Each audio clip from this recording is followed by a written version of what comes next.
Hello everybody. Well, it's official. Springtime has sprung and it's officially spring.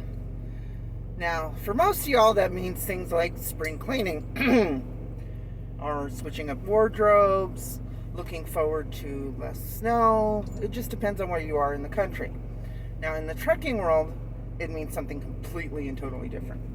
Okay? So the first time I go home after springtime, sorry, my dog's right here.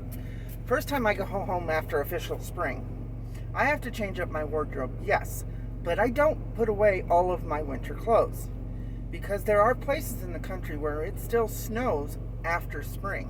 As a matter of fact, for example, in Colorado, I'm still required to carry snow chains on the truck until May. So that means that I could end up having to deal with snow even all the way into May. So I have to be prepared for snow weather, which means I need to be able to keep myself warm.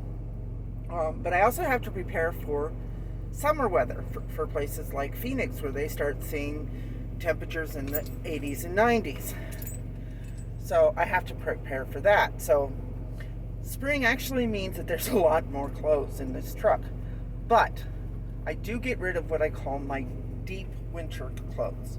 That's things like my thermals, my extra layers that I wear under my clothes when the temperatures get down into the negative temperatures, that kind of stuff. I also get rid of my dog's clothes because he's not going to need them anymore. So I do free up some space there. But I do keep my snow coat, not my heavy snow one, but I do keep it.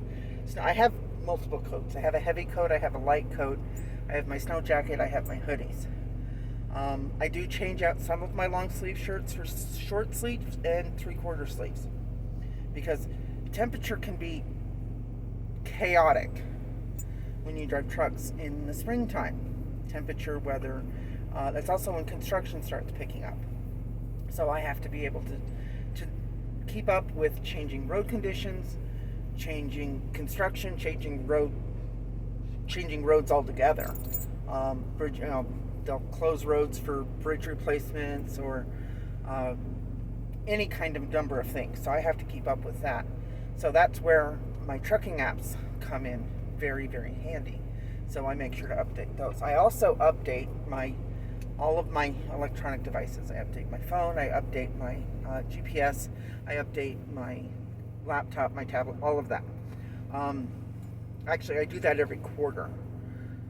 Make sure that everything is up to date on that. Now with the GPS, that will update my truck stops, my construction zones, any new roads or closed roads for construction, not for traffic issues, but for construction, it'll update it. So I need to make sure that I do that when I go home first time after spring. So there's a lot of stuff that when I do my home time after the first day of spring that I have to do. It's a long list. So I ended up taking a few days. I will be taking a few days starting in the beginning of April. So if you like what I'm doing, go ahead, click on like, subscribe. I can definitely use any comments or suggestions, and I will touch base with y'all later. Bye.